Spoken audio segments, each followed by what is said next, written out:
Hey guys, thanks for tuning back in to this week's episode, a mini solo episode once again of Healed Now What with me, Lisa Dawn. This week we are talking about the joys of taking responsibility for ourselves, our wants, our needs, our desires, the power of stepping into ourselves and discovering how we can be more there for ourselves. I made an Instagram post about this the other day, saying something like, instead of wondering whether or not they will choose us, a better question to ponder is, am I choosing me? Meaning, do I know myself? Am I taking action on the things that I know are true? And if not, why? Am I listening to me? Do I understand me? Now, this comes to mind because there have been so many times in my life when I knew something wasn't working, or I've stayed in an unhealthy situation for too long and was just kind of floating around on autopilot, going from one thing to the next with no real direction. I was in conversation about this with a dear friend over coffee, and we both agree that this is also part of the journey. Being in the liminal space of the unknown, not knowing where we are meant to be or with who we want to be there with. Often it is these experiences of being with the unfamiliar and the dizzying sensations that lead us to begin our path in search for more clarity. And one thing is certain, a relationship where we can share our needs is one of deep intimacy and trust, especially when the other person can hear them and honor them. What is this process of inner alchemy that begins to take root when I tune into my own needs? When I am less worried about losing someone because I express my needs and am actively prioritizing my happiness and integrity, I'm truly free. Which leads into my next thought. As we get clearer on what we want, it is essential that we not make it the responsibility of other people to give us that experience. Instead, we get to create that from the inside and invite others to partake in our creation. And with that, I heard something the other day that I really love, that responsibility is just responding with ability. Our power comes from not knowing what others want and need. And of course, that will come with time and allowing intimacy to occur. But our power comes from first knowing and owning the truth of what we want. And once we have that clearly defined, we can tune into our relationships and see if we actually like how they are going. And from this place of knowing ourselves, we can check in to see if other people in our lives want to take part in that. And having said that, people are not wrong for wanting what they want. People are brave for getting clear and then taking action based on knowing themselves. We can set ourselves up so that we don't need people to change to be okay. We can create an environment where we can support their change if they desire to grow alongside us in a way that feels good for both people. The relationship can be the container for growth and evolution. Now, this is real intimacy. This is all about the commitment to closeness with one another, getting clear on a shared vision for the most beautiful form of closeness, and committing to becoming who we both need to be in order to create this shared version of closeness. And as both people get clearer on what they want, what the best version of closeness and intimacy is like, and who we both need to become to get more of what we want, the question then becomes, can we do this together? Do we want to do this together? So This comes back to this idea of living from our center, living from our wholeness, and knowing ourselves. But what we tend to do instead is leave ourselves, leave our center in order to accommodate everyone else's needs. So instead, what makes a huge difference is when we become centered in ourselves. But then we also have this reverence for the relationship containers we get to hold. In other words, it's kind of like your path is your path and my path is my path, but together we get to create something if we choose to. Otherwise, it leads back to this idea of just being unconsciously pulled into all of these directions that are potentially not for us, but we're just getting by. We've got these highly self-protective barriers on, and we're guarding ourselves against the love we say we want. So the journey then requires us to move into self-responsibility, but in a way that gives us so much clarity on how we can respond to our life and our relationships in a more liberated and truthful way. But first, we have to be able to create the internal and external infrastructure to be able to tolerate relationship discomfort. So essentially, what we're talking about is becoming well-resourced humans.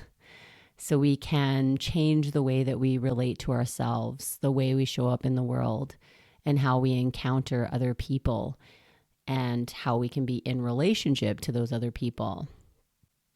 And this is why it pays to begin to get to know ourselves emotionally, sensationally, and cognitively.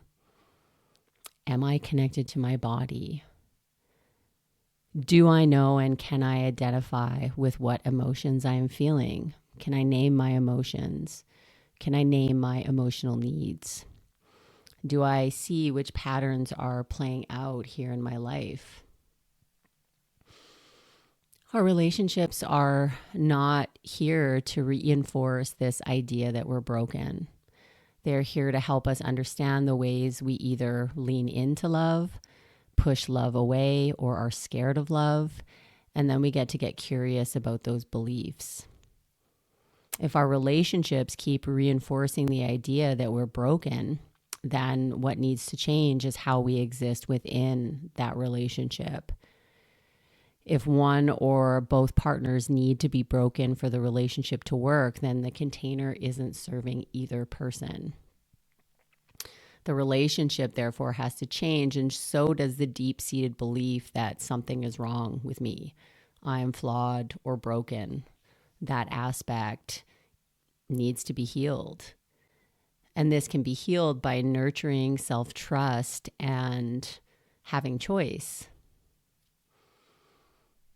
And also on this same vein, if we have found that we don't have a voice in our relationships, meaning we don't express our needs or we can't tell others what we want, we can never fully open to intimacy because intimacy requires being seen. And so what we're saying subconsciously, without even having to say the words, is I can't be myself because I'm afraid you will leave me. I will feel abandoned. So instead of being honest, I will just cling to you and this relationship container, even though neither of us is getting what we need from it. And speaking of containers, they're meant to hold. So they will hold resentments, unfulfilled longings, and misery. And they will also hold connection, bliss, and joy. And oftentimes it is a combination of those things, with the understanding that no one completes us. People can complement us.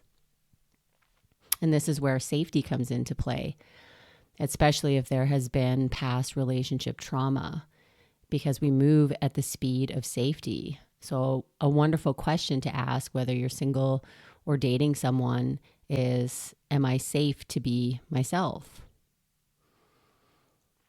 And within that, we often forget that we can rely on and lean into multiple channels of connection instead of just hyper-focusing on one relationship.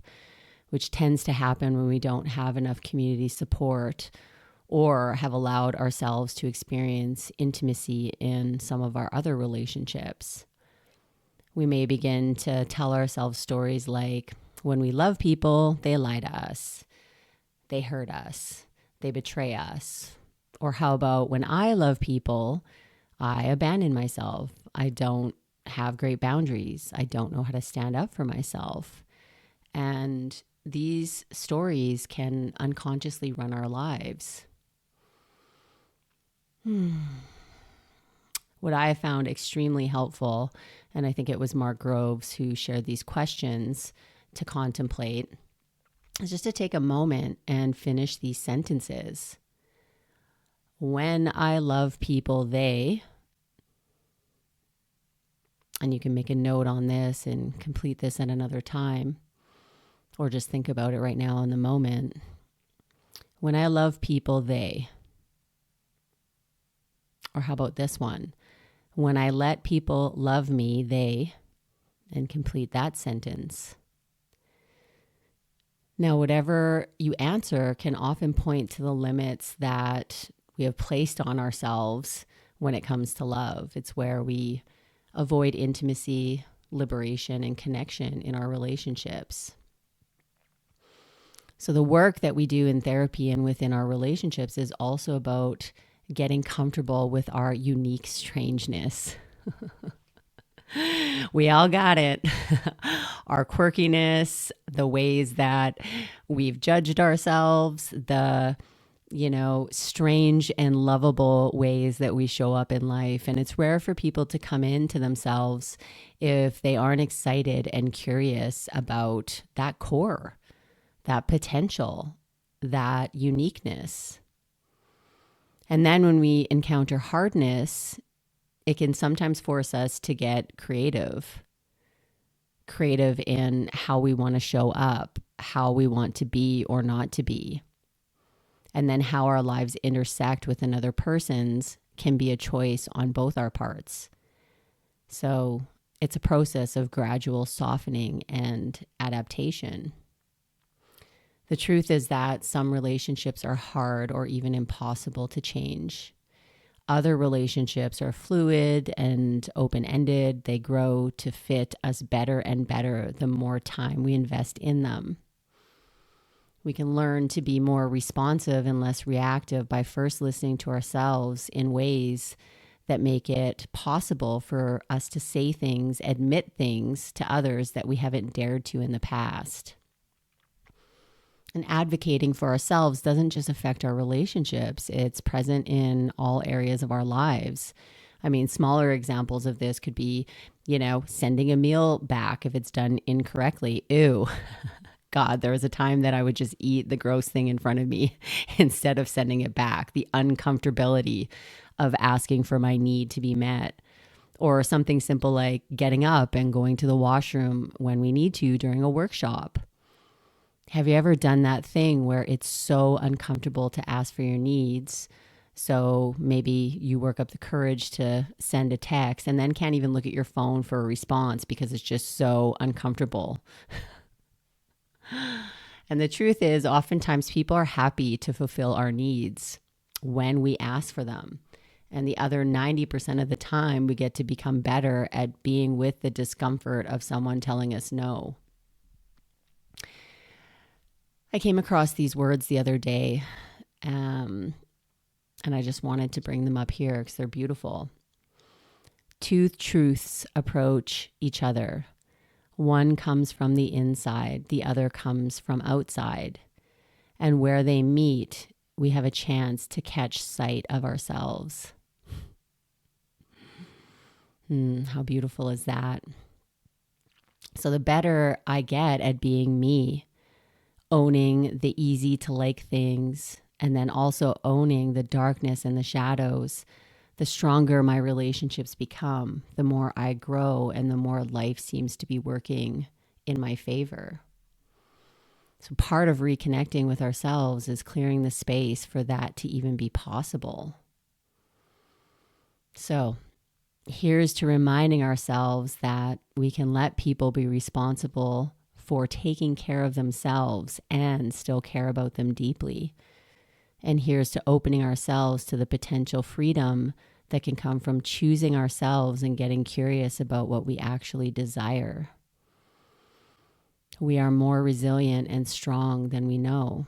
There's no limit to our ability to heal and become the person we want to be.